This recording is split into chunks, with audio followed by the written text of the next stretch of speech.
Yes, ikaze nanone nshuti bakunzi bacu hano kuri Ibakwe Media TV. Reka nizere ko muguwe neza, reka nizere ko muryohewe n'ibihe aho muherereye mu bice bigiye bitandukanye. Reka nongere mbasuhuze mbatere yambu kabisa aho muri mbahe ikaze irambuye muri amakuru yo kuri uyu wa mbere tariki 15 Kamena 2026.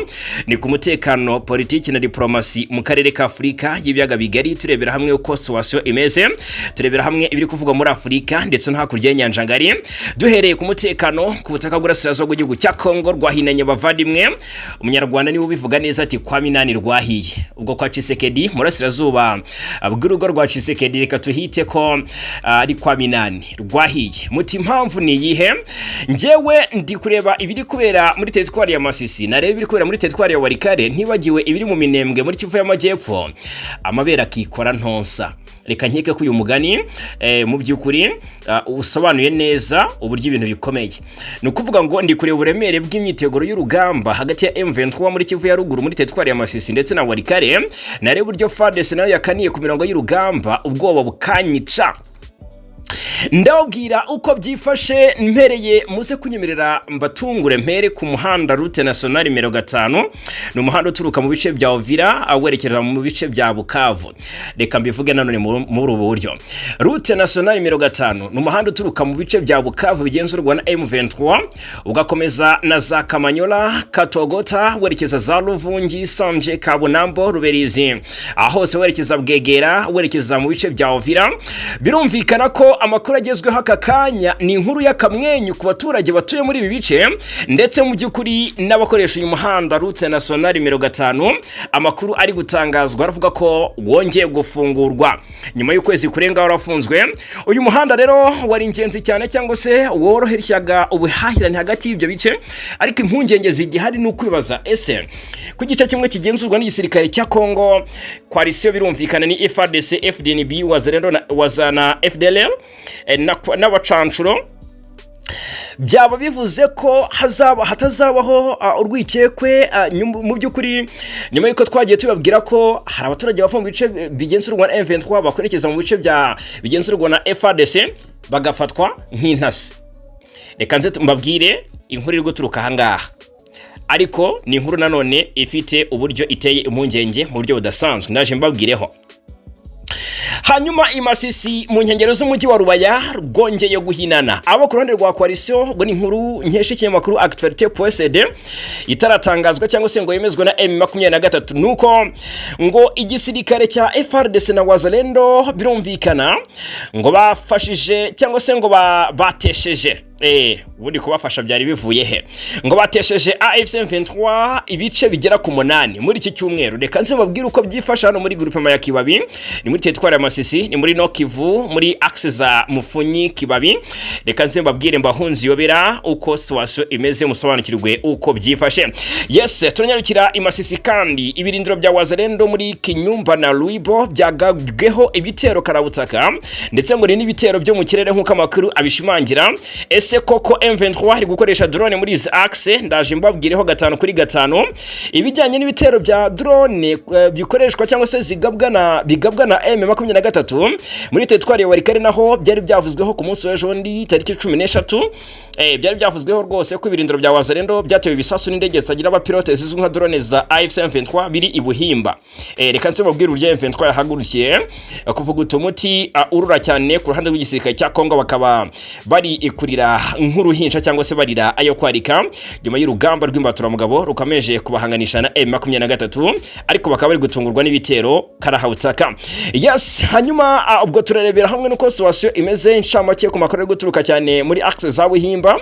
Hari agace bivugwa ko ituze ryagarutse by'agateganyo muri groupement wa Lowa Yungu muri teritwari ya Walikale muri Kivu y'Amajyaruguru. Era makuru tugiye kuba tuva imuzini muzingo. Mbega munyemerere umwanya wacu munini twibane cyane kuri report ya risasi na majeruhi. Hanyuma ni munyemerere nze kubabwira ko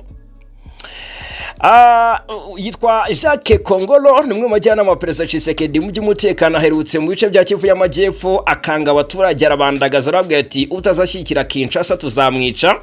Uyu rero yari yabeshya abaturage ko mu by'ukuri bakwiye kuba bakwizera umutekano, avuga abatuye Uvira, abatuye Minembwe n'ahandi. Ariko uyu Jacques Kongolo, uyu mujyanama wa Tshisekedi, ari hagati y'ibirego bikomeye ndetse n'ibanga rikomeje guteza impaka muri Minembwe. Reka nzibabwireho gatanu ku kandi. AFC M23 yongeye gutanga gasopo, yongeye gutanga ubutumwa bukomeye bugenewe FDLR. M23 yahize kuyishushubikanya, isaba abanyekongo kwitandukanya nayo mu buryo bukomeye, bitangazwa na Guverineri Bahati Musanga Erasto, ni guverineri wa Kivu y'Amajyaruguru ku ruhande rwa AFC M23. Ndaje mbabwireho gatanu kuri gatanu. Muri Uganda, ishyamba siryeru hagati ya General Muhoozi Kainerugaba ndetse na General ukomeye cyane mu gisirikare cya Uganda ufite amateka ahambaye barafiki.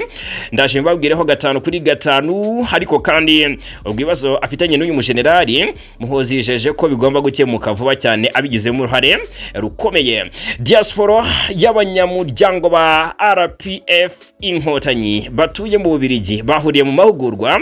Ndaje mbabwireho na mahugurwa mu by'ukuri afite kinini asobanuye. Ndaje mbabwireho gatanu kuri gatanu. Hanyuma turerekeza amakuru ari kuvugwa hakurya y'inyanja ngari.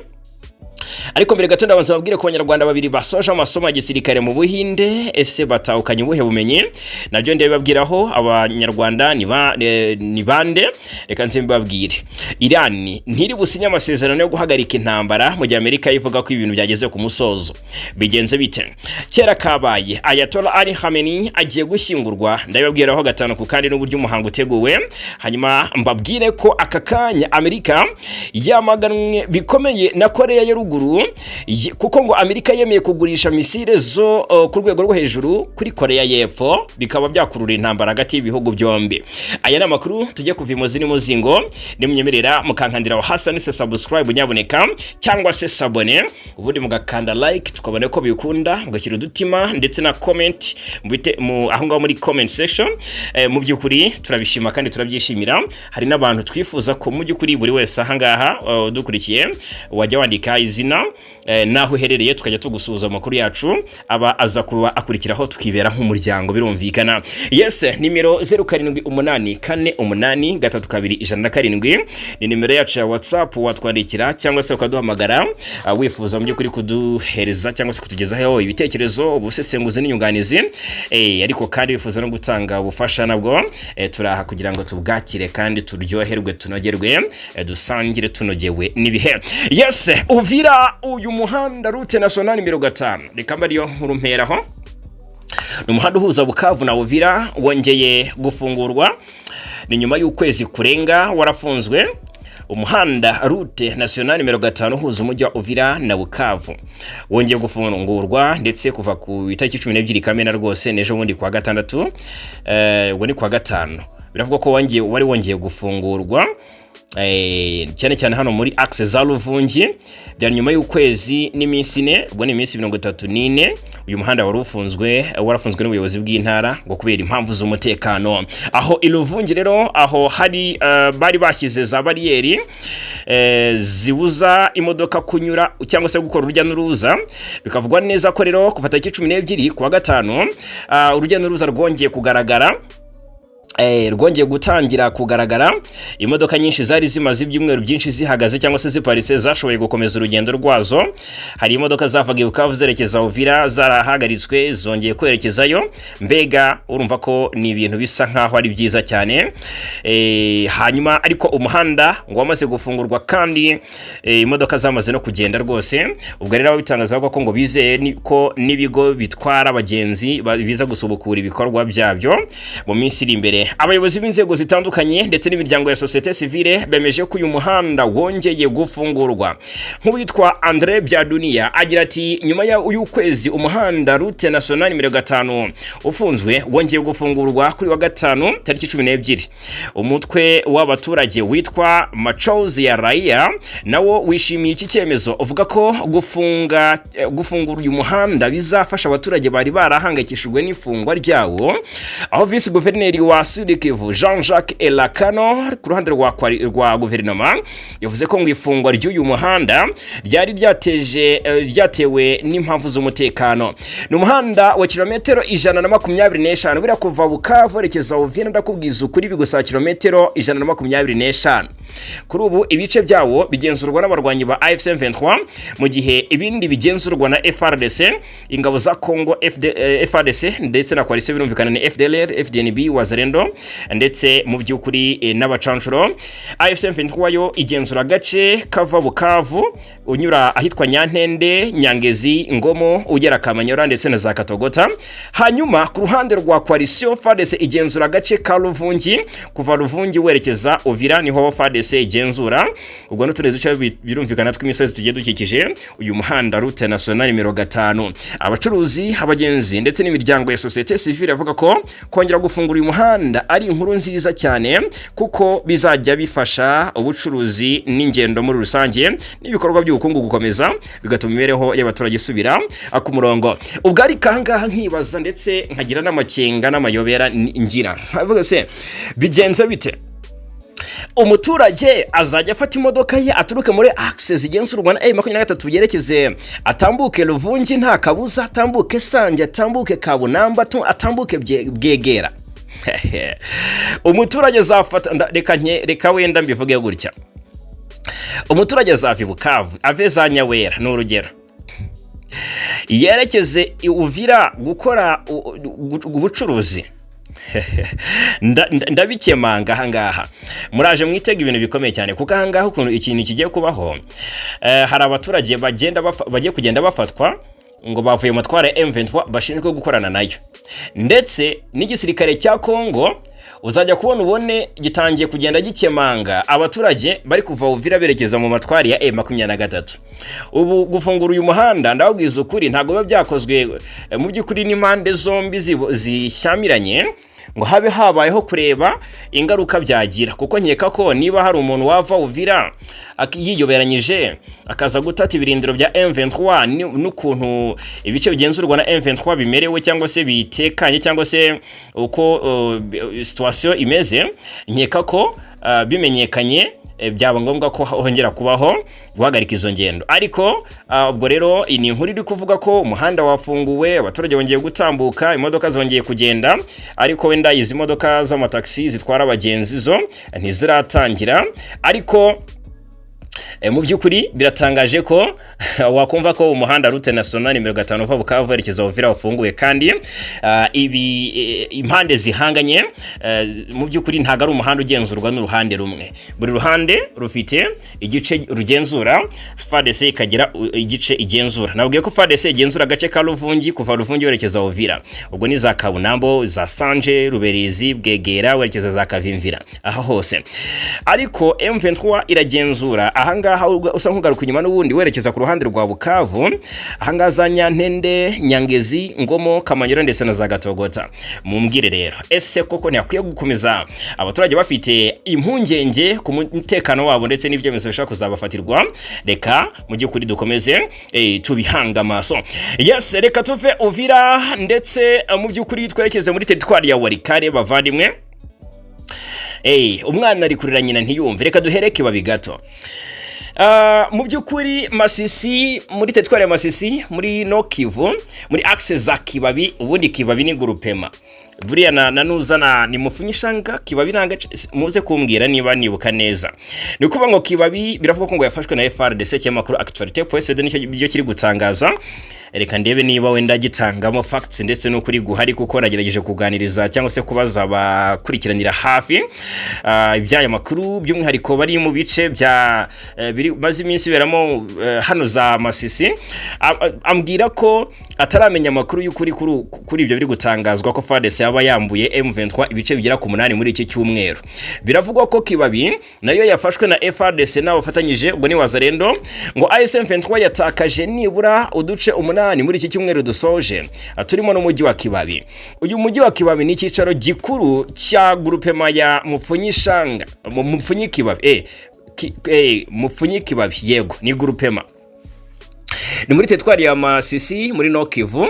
aho ngo ingabo za Congo FARDC zifatanyije na Wazalendo mu gitondo cyo kuwa gatanu tariki 23 Gicurasi nyuma y'imirwano yabahuje n'abarwanyi ba M23 nkuko amakuru ngo yatanzwe ikinyamakuru Actualité.cd ni ikinyamakuru cyandikira mu kwa guverinoma Kinshasa kibivuga ngo kuva mu ijoro hagati ingabo za leta ya Congo ziyikiwe ngo na Wazalendo ngo zahanganye n'inyeshyamba za AFC M23 muri Kibabi mu gitondo cyo kuwa gatanu burira barwana ngabarwanyi ba AFC M23 ngo mu byukuri nkuko bivugwa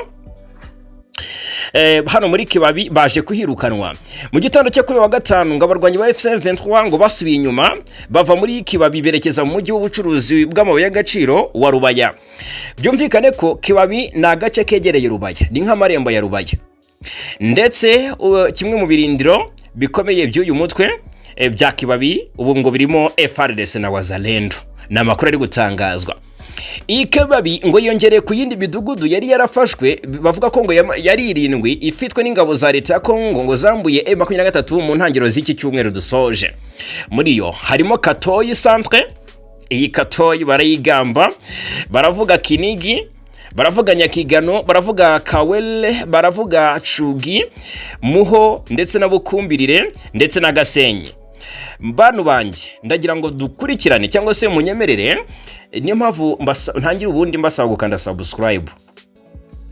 Ahangaha nibiri gutangazwa n'isirikare cyako nahoze mbona umutaramu wacu ambaza ati ubundi koko nibyo ibyo bice byose ko ari 7 FARDC yabyambuye M23, ariko ndagira mbabwiza ukuri ko nta gihamya cy'uko ari ukuri. Aka kanya mbibabwiye ntya makuru yacu ari imbere ndaza kubabwira ikiza kuba ari mu by'ukuri amakuru nza nkana clarifying uburyo ari ukuri mu buryo mwe cyangwa ubundi. FARDC niba koko tudishira dufashe ndaza kugaruka mbibahamiriza. Ubwo rero bavuga ko Kibabi yafashwe nyuma yuko muri iki cyumweru ngo bari bafashe agace ka centre ya Kinigi, Katoyi, Nyakigano, Kawere, Cugi, Muho, Bukumbirire ndetse na Gasenyi. Ifatwa rero ngo rya Kibabi rigatuma ihuriro rya FARDC na Wazalendo rirushaho kwegera umujyi wa Rubaya, ndetse rero ko rwose Rubaya M23 yahunze iva Kibabi ari naho yinjira. Ubwo rero bishobora gukurura intambara muri Rubaya, bikavuga ko AFC M23 iri kongererayo abarwanyi n'ibikoresho bya gisirikare bihambaye kugira ngo ikomeze kwirwaho no gukumira uwo mujyi wafatwa. Kugeza ubu umubare ngo wabapfuye cyangwa se abakomeretse ndetse n'ibyangiritse muri iyo mirwano ntibiramenyekana. Gusa amakuru bavuga ko ngo aturuka muri ako gace avuga ko ibikorwa byo gushakisha no gukurikirana basigaye bihishe bikomeje mu gihe ingabo za leta nazo ngo zikomeje kwiyongerera imbaraga muri Kibabi. Mana yanjye, ese koko Kibabi yafashwe na FARDC? Aha, yego, reka mbyemere gutyo wenda ndaza ku inkuru rwose ndayisevinga hano muze kungaya guhera. Aha nibyo ngibyo biri gutangazwa nabo kurande rwa guverinoma Kinshasa. Muri Masisi rero ibirindiro bya Wazalendo muri Kinyumba ndetse na Luibo, aha naho byagabweho ibitero ndetse ngo ni ibitero byo mu kirere. Ni Masisi ibirindiro bya Wazalendo na FARDC byo muri Kinyumba ndetse na Luibo byagabweho ibitero byo mu kirere. Ngo nyuma yo gutera ibisasu ku birindiro bya Wazalendo n'ingabo za Congo FARDC ibuhimba ndetse nahitwa Munda muri teritwari ya Warikare intara y'Kivu y'Amajyaruguru, abarwanyi ba M23 bongeye kugaba ibitero byo mu kirere ku munsi w'ejo. Ibyo bitero ngo byibasiye cyane ibirindiro bya Wazalendo biri mu gace cyangwa se mu duce twa Kinyumba na Luibo duherereye mu homero metero 10 mu majyaruguru ya Nyabyondo mu gace ka Osoba Nyungu, ubwo ari groupement ni muri teritwari ya Masisi. Amakuru ari guturuka ngo ku baturage bo muri ako gace aravuga ko ngabantu batunguwe no kumva urusaku rw'iturika ry'ibisasu biremereye n'ibyoroheje nyuma yuko drone z'abarwanyi ba M23 ngo zari zimaze kuburizamo ibisasu muri ibyo bice byombi. Ngo kugeza ubu hari abayitanywe n'ibyo bisasu cyangwa se n'ibyo bitero n'abakomeretse, ariko umubare ntiwatangajwe cyangwa se nturatangazwa. Umuhanda wa Nyabyondo Mutongo Pinga wahise uhagarikwaho urujya n'uruza by'igihe gito kubera umutekano muke watewe n'ibyo bitero. Ubwo rero ku munsi w'ejo ku cyumweru nyine tariki 14 ngo ubuzima bwari bwongeye guhagarara amasaha y'igitondo kubera ibyo bitero byari byagabwe kuva ku mugoroba kwa gatandatu hano muri access za Kinyumba na za Luipo. Ubwo rero ngo ntago by'ukuri report bwarinze bwira ituze risa nk'iryagize gute nk'iryagarutse bikavuga ko Buhimba ahangaha muri Walowa Yungu kabisa. Imirwano yari yabaye ku munsi wo kwa gatandatu no mu gitondo cyo ku cyumweru ngo bwije ituze ryagarutse. Yego nibyo biri kuvugwa. Hanyuma nanone kandi humvikanye ituze ry'agateganyo mu midugudu ya Luola ndetse na Bubolwa iri muri groupement ya Kisimba muri teritwari ya Walikale nyuma y'imirwano yabaye ku wa gatandatu hagati ya M23 na Wazalendo ifatanyije na FARDC. Ahangaha rero naho ituze ryagarutse Luola ndetse na Bubolwa. Birumvikana ko rero ibintu ari byiza cyane. Amakuru y'umutekano arakomeza avuga ko bamwe mu barwanyi ba AFC M23 nyuma yuko bari bagundaguraniye na Wazalendo muri ibyo bice ngo basubiye inyuma berekeza ahitwa Ihula aho bari bateye baturutse ngo nibo bari baprovotse ibirindiro bya coalition mu gihe abandi abatararekeje Ihula berekeje Imalemo muri chefferie ya Bashali muri teritwari ya Masisi muri Kivu ya ruguru. Naho ntibiratangazwa umubare w'abaguye muri ibi bitero cyangwa se muri iyi mirwano, ariko rumvikana ko byari urugamba rw'injyana muntu, byari urugamba rutoroshye naka na gato. Yes, hanyuma reka noneho twerekeze no mu yandi makuru nshuti bavandimwe. Reka twerekeze no mu yandi makuru mbabwire ibyatangajwe na AFCM 23.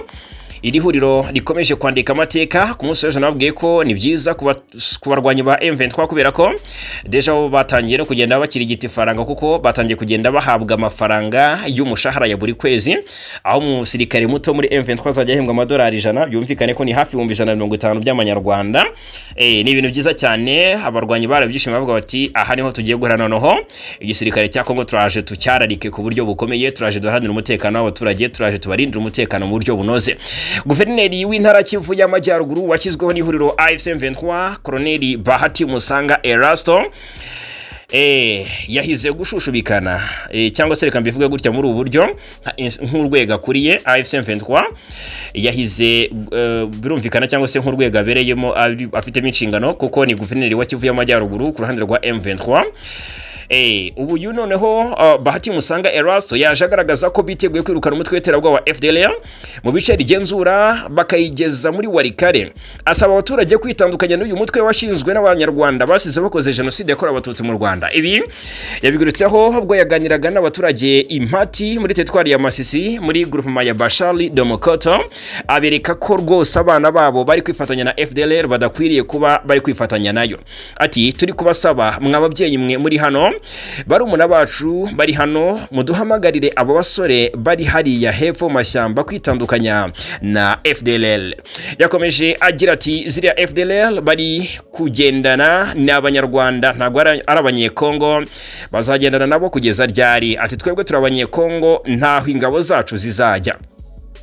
Yakomeje agaragaza ko bagiye guhangana na FDLR bakayirukana, bityo abanyekongo bari kumwe nayo ngo bakwiye kwitandukanya nayo. Ati ubu tugiye kubakurikirana tubambutse uyu mugezi, tubambutse Walikale nanone. Ati none aba basore bacu barumuna bacu bakurikiye ati niki bakurikiye ati bakuriye Inyati Ikivuye. Ati barashobora ubuzima bwo kujya muri za Walikale.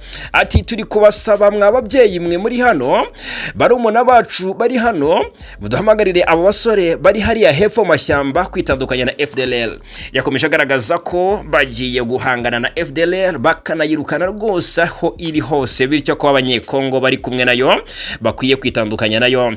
Colonel Bahati Musanga Erasto guverineri wa Kivu ya ruguru ku ruhande rwa M23 yavuze ko mu by'ukuri abari kumwe na FDLR yabafashe bugwate kandi bariho nk'imfungwa, bityo nk'abaturage ngo bari bakwiye gusaba abana babo kurekera kwirukanka inyuma y'intera hamwe. Ati turi guhamagarira bari abasore ngo mu by'ukuri batandukane n'intera hamwe zasize zimenywe amaraso iwabo mu Rwanda. Ati ntabwo zigomba kugira bene wacu abavandimwe bacu ingwate. Yagaragaje ko abasore nibemera kuva muri FDLR bakerekeza i bazerekeza Irumangabo bagatozwa agaciro ko kurinda igihugu n'abaturage. Byashimangiwe kandi na Colonel John Imaninzenze wavuze ko biteguye kwakira abanyekongo bari muri FDLR cyangwa se muri Nyatura. Uyu John Imaninzenze akaba ari umwe mu bakuriye ubutasi muri AFC 23 uherutse no gufatirwa ibihano na Leta Zunze Ubumwe za Amerika. John Imaninzenze we yagize ati mureke gutega igikanu ngo baze babateme, baze babanyage ibyo mufite.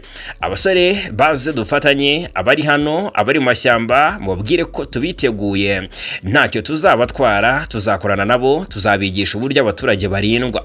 Yisheje abaturage ko bazabarindira umutekano n'imitungo yabo, imirima yabo, kandi ko ngo nta musirikare wa M23 wemerewe gutunga urutoki imitungo y'abaturage. Ati uwazaba atari uwacu azaba ari uwa shitani, tuzamujyana kwa shitani, izi ngabo zijya zibambura zirabakubita se. Abaturage bati oya. Ati murazishimiye? Bati yego. Ati niba muzishimiye ni ukuzifasha kuziha amakuru kugira ngo tubashe kubarinda neza. Yes, FDLR uyu ni umutwe washinzwe n'abagize uruhare muri jenoside yakorewe abatutsi muri 1994 barimo Interahamwe, ingabo zatsinzwe ex-FARC bahoze mu butegetsi bwa Habyarimana, biganjemo abahungiye mu burasirazuba bwa Zaire yahindutse Repubulika ya Demokarasi ya Kongo. Kuva aba bantu bahunga bahora barota gusubira mu Rwanda binyuze mu ntambara, bagakora ubutegetsi bagerageje kenshi gutera u Rwanda baturutse mu mashyamba yo muri Kongo, ntibyabahiriye ariko n'ubu ntibarava kwizima. Hanyuma kandi ku rundi ruhande hari abarwanyi ba FDLR babonye ko intego bihaye batazayigeraho nyuma y'ibitero byahitanye bamwe mu bari abayobozi babo, ariko abandi nka perezida wayo Lieutenant General Victoire Byiringiro barahiye ko ngo mu by'ukuri badateze gutaha ku neza. Abayobozi ba FDLR babonye ko iyobokamana ari imwe mu maturufu azabafasha kugumana ubutegetsi, cyane cyane urubyiruko.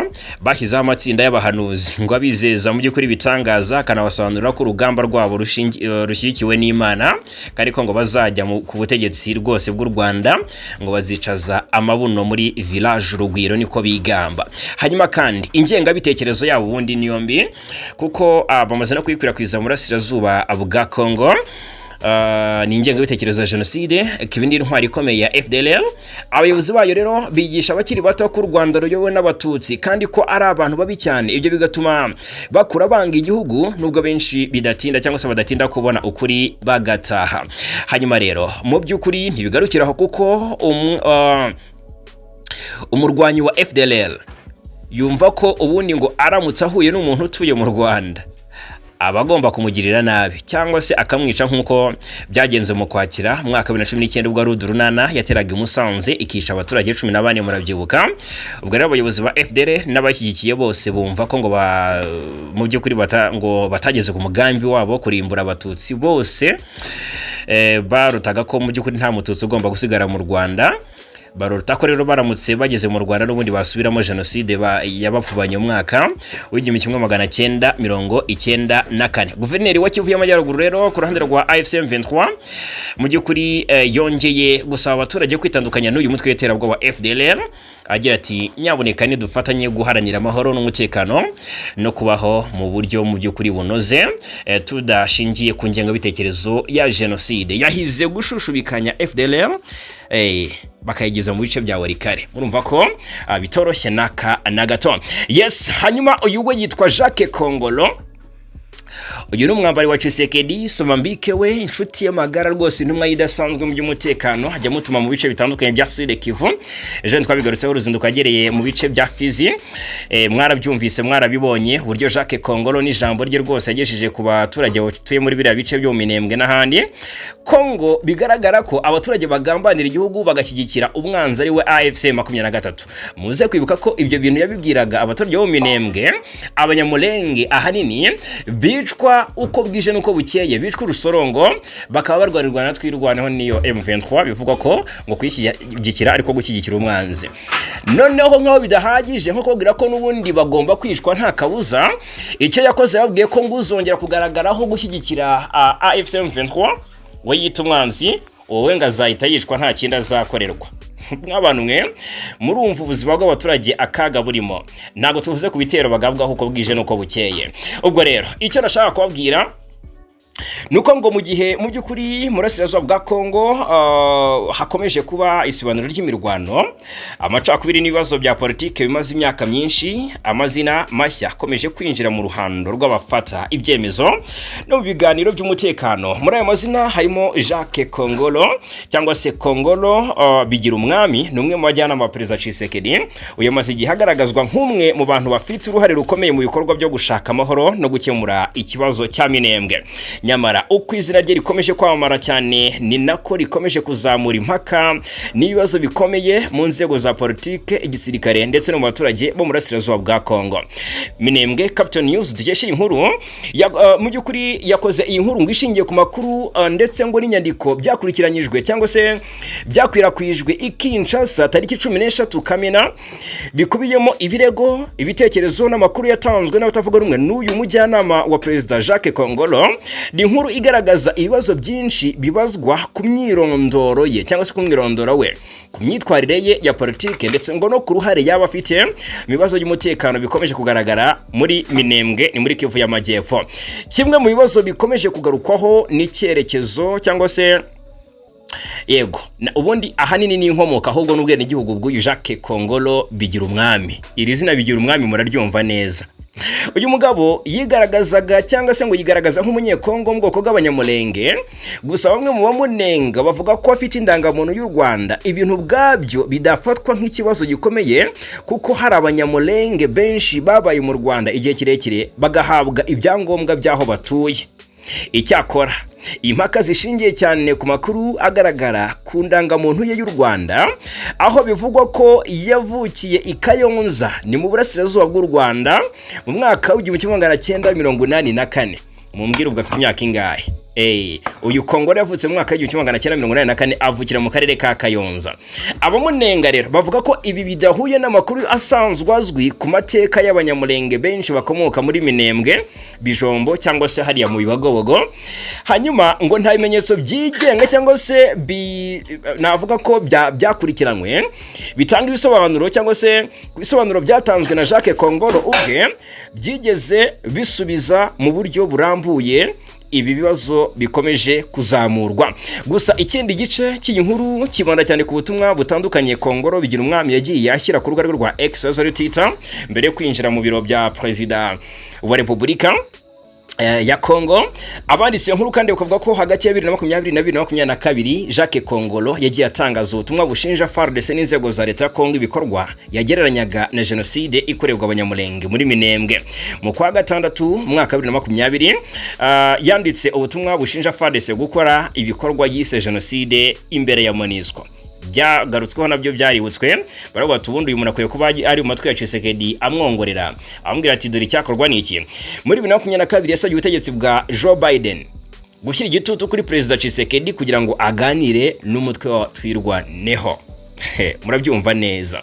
Hanyuma ibi byaje gukurikirwa n'ubundi butumwa bwakomeje guteza impaka, harimo ubwavugaga ko uburasirazuba bwa Kongo bukwiye kwigenga ndetse n'ubwasabaga ko ubutegetsi bwa gisivile busimbuzwa bwa gisirikare.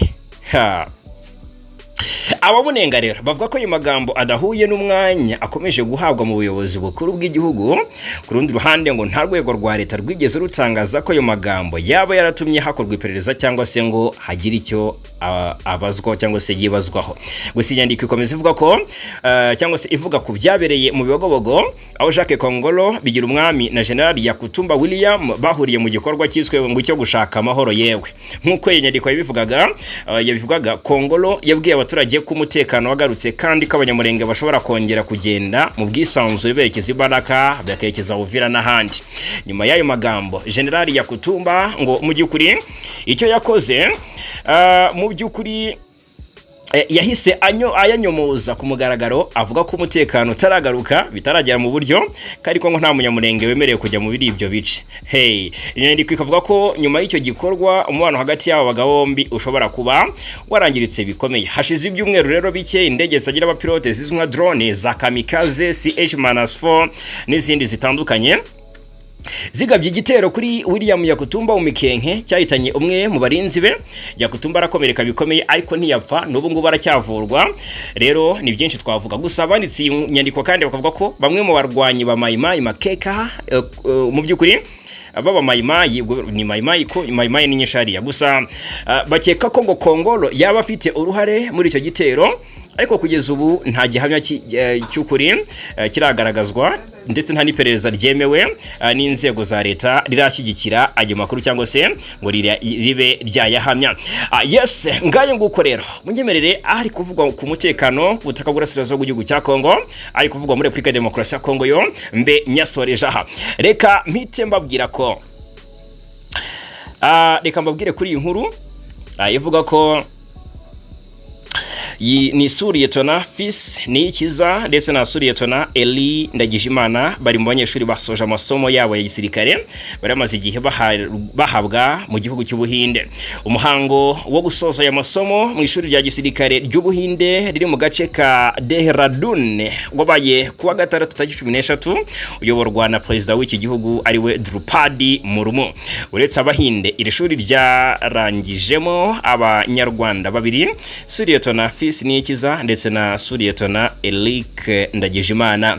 Ambasade y'u Rwanda mu Buhinde yatangaje ko uko ari babiri biyemeje gushyira imbere indangagaciro za RGF bagakorana akazi kabo, imyitwarire myiza, ubunyangamugayo no gukora cyane. Perezida Drupadi Murmu w'Ubuhinde yibukije abarangije amasomo yabo ko abarinzi b'ubusugire, ubumwe n'ubunyangamugayo bw'ibihugu byabo. Mu by'ukuri rero yakomeje ababwira ko bakwiriye kujya bazirikana ko inshingano bafite ziza imbere y'ibindi byose. Ni ishuri rya Indian Military Academy cyangwa se IMA, ni rimwe mu ya gisirikare akomeye cyane mu Buhinde, ryashinzwe mu mwaka w'1932, rifite ubushobozi bwo kwigisha no gutoza abasirikare 1650 icyarimwe. Imyitozo itangirwa muri iri shuri imara hagati y'amezi 3 ndetse n'amezi 16. Yes, mu yandi makuru afite ahahuriye n'u Rwanda, reka mbabwire ko abanyamuryango ba FPR Inkotanyi batuye mu Bubiligi bahuriye mu mahugurwa yo kubafasha gukomeza gushyira mu bikorwa neza imigabo n'imigambi y'uyu muryango. Aya mahugurwa rero yabaye ku 13 Kamena, yaragenewe abayobozi abakadre b'umuryango FPR Inkotanyi mu nzego zitandukanye, baganirizwa ku ngingo ijyanye n'imigabo n'imigambi by'umuryango, hibandwa cyane ku nkingi 9 mu zigize gahunda n'icyerekezo bya FPR Inkotanyi. Rero mu by'ukuri iki kiganiro cyatanzwe na Theoneste Karinamaryo, umuyobozi ushinzwe ubukangurambaga mu bunyamabanga bukuru bwa FPR Inkotanyi, cyatanzwe hifashishijwe ikoranabuhanga. Mu kiganiro cyatanzwe na Kanangire Christian, umuyobozi ushinzwe imibanire n'amahanga n'abanyarwanda baba mu mahanga mu bunyamabanga bukuru bwa FPR Inkotanyi, yagarutse ku bubanyi n'amahanga yibanda ku ruhare rw'umunyamuryango mu gushyigikira ububanyi n'amahanga. Aya mahugurwa yarayobowe na Jacques Abi Habimana uyobora abanyamuryango ba FPR Inkotanyi batuye, bakorera cyangwa se biga mu Bubiligi. Igice cya kabiri cyaranzwe n'ibiganiro mu matsinda, aho bihaye umukoro wo kuganira no gutanga ibitekerezo bibaza icyo bakora ngo bafashanye guteza imbere umuryango bahereye aho batuye cyangwa aho bakorera. Hanyuma mu gihugu cy'abaturanyi cya Uganda naho amakuru ari guturukayo arakomeye cyane, ngo ishyamba si ryeru hagati ya General Muhoozi Kainerugaba n'umwana wa Perezida Yoweri Kaguta Museveni, akaba mu by'ukuri umujyanama wa Perezida Museveni mu by'umutekano, akaba n'umugaba w'ingabo za Uganda UPDF cyangwa se Uganda People Defense Force. Yes, Muhoozi Kainerugaba rero hagati ye na General Frank Malimungu Gashumba ngo umwana si mwiza. General Muhoozi Kainerugaba yavuze ko Frank Malimungu Gashumba agiye kwita ubuyobozi bwa PLU abereye umuyobozi bitewe n'amagambo aherutse gutangaza mu by'ukuri ku mutwe witwaje intwaro wa M23. General Kainerugaba abinyuje kuri X yavuze ko Gashumba usanzwe ari vice president wa PLU mu gice cya Uganda yo hagati agomba ngo kwitaba komite nkuru ya PLU kugira ngo asobanure ku magambo mu by'ukuri aherutse gutangaza kuri M23. Yanditse ati umuvandimwe wanjye Frank Gashumba azitaba komite nkuru ya PLU kugira ngo tuganire ku byo gutangiza M23 muri Uganda. Gashumba mu minsi ishize yumvikanye mu ruhame avuga ko mu gihe ikibazo cy'abanyarwanda muri Uganda kumvikana hisunzwe itegeko nshinga rya Uganda, mu by'ukuri ngo hazibazwa andi mahitamo arimo gutangiza M23 muri Uganda. Abasesenguzi ba politike muri Uganda bagarutse ku magambo ye bavuga ko iyi mvugo ye ikarishye kandi ko ikwiriye guhabwa uburemere ikwiriye. Yes, hanyuma reka mbabwire ko mu by'ukuri igihe ni ngo twambuke hakurya y'inyanja ngari, ariko naho ntago tuwatinda kuko turakubita tubangura. Amerika iravuga ko iby'intambara hagati yayo na Irani bishobora kuba bigiye ku musozo kubera ko ngo ibiganiro maze iminsi byiga ku gahenge ngo byatanze umusaruro, ariko Irani yo iragarutse iti ntago turi businye.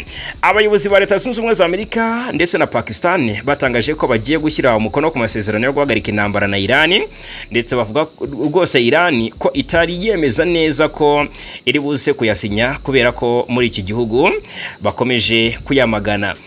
Byabaye birebire cyane rero. Hanyuma ibi babitangaje nyuma y'ubutumwa Perezida Trump yashyize ku rubuga nkoranyambaga, aho yavuze ko amasezerano yo guhagarika intambara na Irani azasinywa ku cyumweru, yari businywe ku cyumweru tariki 14 Kamena, kandi ko ngaza gukurikiranwa cyangwa se azakurikirwa no gufungura inzara ya Hormuz ku bantu bose. Muze kumbwira ese ayo masezerano yasinywe hanyuma inzara ya Hormuz yafunguwe? Yego, yari yabitangaje nyuma y'uko Minisitiri w'intebe wa Pakistan yitwa Shehbaz Sharif yari yavuze ko iki cyumweru ku munsi wo ku cyumweru nyine ku munsi w'ejo Amerika na Irani byari bisinye amasezerano agombaga kwibanda cyane ku guhagarika intambara imaze iminsi mu by'ukuri ihanganisha ibihugu byombi, bigakorwa hifashishijwe ikoranabuhanga, ndetse ko rwose ibindi biganiro bizakurikiraho nyuma. Ntabwo Irani yigize yemeza ko yiza gusinya amasezerano. Ubwo wenda amakuru yacu ari imbere turaza kubabwira ubwiro bw'ibyabaye nyuma y'uko Amerika yatangaje ko hari biza gukorwa ku munsi wo ku cyumweru, bukira mu by'ukuri nta gitangajwe.